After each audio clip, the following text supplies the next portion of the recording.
تمام انبیاء کی طرف سے جو ماضی میں گزرے ہیں ایک ضرب المثل کے طور پہ بات موجود ہے،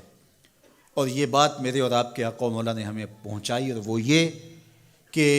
اذا لم تستحِ فاصنع ما شئت، جب تیرے میں حیا باقی نہ رہے تو جو چاہے کر۔ چونکہ حیا مانے ہوگا نا یہ بڑا ہے، حیا مانے ہوگا کہ یہ ماں ہے اور یہ بات میں نے نہیں کہنی، حیا روکے گا کہ یہ باپ ہے اس کے سامنے یہ کام نہیں کرنا، حیا روکے گا کہ یہ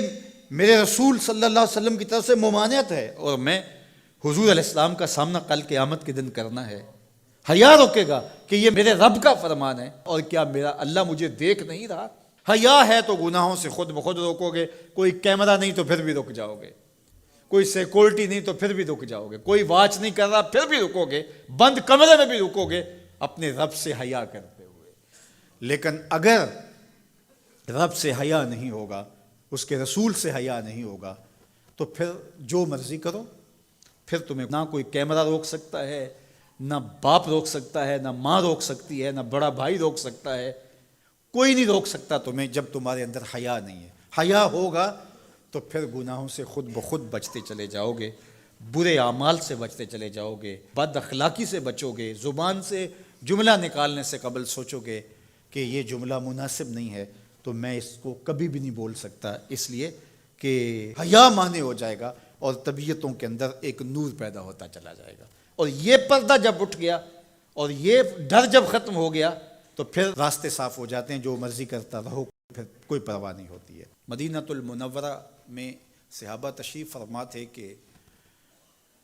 ایک خاتون گزری، سیاہ رنگت، حبشی نژاد، تو ایک صحابی فرمانے لگے اگر جنتی خاتون دیکھنی ہے تو یہ خاتون جا رہی ہے۔ تو پوچھا کہ یہ کیسے؟ کہا ایک دن یہ خاتون حضور کے پاس آئی اور اس نے کہا حضور مجھے مرگی کے دورے پڑتے ہیں تو میرے لیے دعا کر دیجئے کہ اس مرض سے مجھے نجات ملے۔ تو آقا کریم علیہ السلام نے فرمایا اگر تم کہو تو میں دعا کر دیتا ہوں اور یہ دورے تمہیں نہیں پڑیں گے، اور اگر تم ان پہ صبر کر لو تو میں تمہیں جنت کا وعدہ دیتا ہوں۔ اب تمہارے ہاتھ میں ہے، جو چاہو کر لو۔ اس خاتون نے بغیر تأمل کے کہا مجھے جنت والا وعدہ قبول ہے، دورے پڑتے رہے کوئی بات نہیں، مجھے جنت والا وعدہ قبول ہے، لیکن حضور ایک کرم میرے پہ فرمائیے، وہ یہ کہ جب مجھے دورہ پڑتا ہے تو میں گر پڑتی ہوں، تو گر جانے کی وجہ سے سطر کا خیال نہیں رہتا، ظاہر ہے بے ہوشی ہو جاتی ہے، تو میرے پہ یہ کرم فرمائیے، دعا کیجئے جب میں گروں تو اللہ میرے سطر کی حفاظت کرے۔ تو حضور نے یہ دعا کر دی۔ اب وہ گرتی تھی لیکن اس کا سطر نہیں کھلتا تھا، اللہ اکبر، تو اس کو کتنا خیال تھا اپنے پردے کا، کتنا خیال تھا اپنے سطر کا۔ یہ جمال ہے عورت کا، عورت مستور ہے، عورت کو عورت کہا جاتا ہے، مستور سطر سے ہے، یہ پردے کی چیز ہے، اور اللہ جل شانہ نے اوڑھنیاں اوڑھ کر کے رکھنے کی خواتین کو تلقین کی۔ آج جدید مفکرین تو عورت کے ساتھ مصافحہ کے راستے بھی نکال رہے ہیں۔ وہ کسی نے کہا تھا یہ عورت کی آزادی نہیں ہے، یہ عورت تک پہنچنے کے لیے مرد آزادی چاہتے ہیں۔ عورت سمجھتی ہے مجھے آزادی مل رہی ہے، یہ تجھے آزادی نہیں دی جا رہی، یہ تیری آبرو کو، تیری عزت کو، تیری ناموس کو تار تار کرنے کے لیے یہ مرد آزادی چاہ رہا ہے، یہ آوارہ لوگ آزادی چاہ رہے ہیں، تجھے کھلونا بنانا چاہتے ہیں، تو کھلونا نہیں ہے، تیرا پردہ تیری ناموس کا محافظ ہے، تیرے برقعے کی ایک ایک سلوٹ تیرے حیا کا پہرا ہے۔ آج مغرب مختلف ذرائع سے ہم سے یہ جوہر چھیننا چاہتا ہے، تو اب ہمارے اوپر تہذیبی یلغار کے ذریعے سے، میڈیا یلغار کے ذریعے سے، تمدنی یلغار کے ذریعے سے،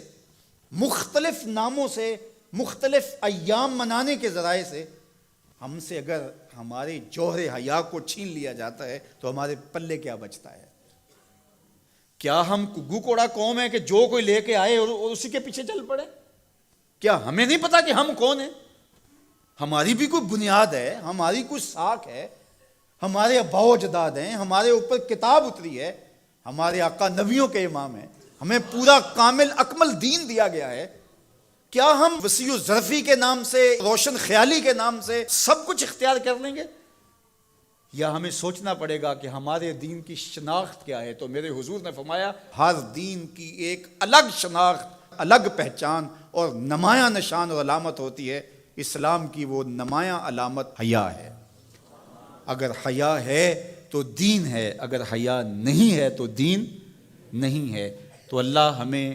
حیا کے نور سے مالا مال کرے، ہماری نسل نو کی بالخصوص حفاظت کرے، ہماری بیٹیوں، بہنوں اور مستورات اسلام بناتے دین کی اللہ خاص طور پہ حفاظت فرمائے، آنکھوں میں شرم اور حیا کے نور کو پیدا کرے، اور ہمارے باطن بھی حیا کے نور سے مالا مال ہوں۔